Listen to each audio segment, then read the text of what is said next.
Assalamualaikum warahmatullahi wabarakatuh. Alhamdulillahirabbil alamin wa bihi nasta'in wa ala umuri dunya waddin. Wassalatu wassalamu ala sayyidina Muhammadin amma ba'du. Yang saya hormati Ibu Nusaibah STHI MPD selaku dosen pengampu mata kuliah Psikologi Pendidikan, dan tak lupa pula teman-teman semua yang kali ini insya Allah dalam keadaan bahagia. Amin Allahumma amin. Di sini izinkanlah kami dari kelompok dengan tema gaya belajar dan implikasinya dalam pendidikan untuk mempresentasikan hasil makalah kami.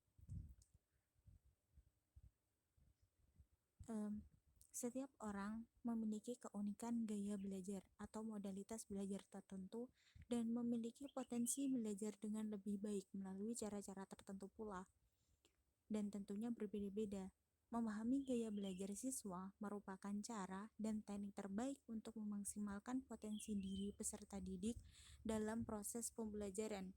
Setelah menemukan gaya belajar siswa, maka kita dapat mengetahui dan menentukan metode terbaik untuk membelajarkan peserta didik. Kita akan terkejut bila mengetahui seorang siswa dapat berkembang dan berprestasi dengan pesat di dalam kelasnya pada mata pelajaran yang sebelumnya dianggap sulit dan tidak menyenangkan. Berarti ada sesuatu hal dalam diri siswa yang sebelumnya tidak disentuh atau dilupakan pendidik.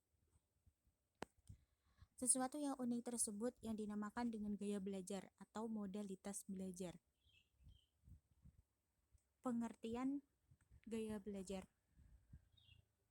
Menurut Winkel, gaya belajar merupakan cara belajar yang khas bagi siswa. Menurut Gunawan, gaya belajar atau learning style adalah suatu teknik yang lebih kita senangi dalam melakukan aktivitas berpikir, memproses serta mengerti atau memahami suatu informasi.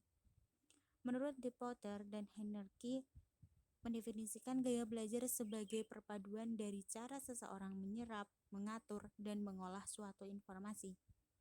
Menurut Nasution, dalam bukunya Berbagai Pendidikan dalam Proses Belajar Mengajar, gaya belajar didefinisikan sebagai cara yang konsisten yang dilakukan oleh seorang anak didik dalam merespons stimulus atau informasi, teknik mengingat, berpikir, maupun dalam memecahkan suatu persoalan. Hal ini berarti gaya belajar anak berhubungan dengan cara anak belajar dan tata belajar yang dominan dan disukainya. Berdasarkan pengertian di atas, dapat disimpulkan bahwa gaya belajar dapat didefinisikan sebagai cara seseorang dalam merespons suatu informasi atau pelajaran, menata dan mengolah informasi tersebut untuk solusi masalah, dan mengaplikasikannya dalam kehidupan sehari-hari. Sebagaimana yang dikatakan oleh Dahi, gaya belajar adalah teknik atau cara yang dimiliki seseorang untuk mengeksplor kemampuannya. Menuju macam-macam dari gaya belajar. Menurut De Potter dan Hennerke, gaya belajar dikategorikan menjadi 3, yaitu yang pertama gaya belajar visual, gaya belajar auditori, dan juga gaya belajar kinestik. Gaya belajar visual atau visual learning lebih memfokuskan pada penglihatan. Gaya belajar ini mengakses pandangan visual yang dihasilkan maupun diingat. Dalam gaya belajar tipe ini, potret, warna, maupun berhubungan ruang serta gambar sketsa lebih menonjol.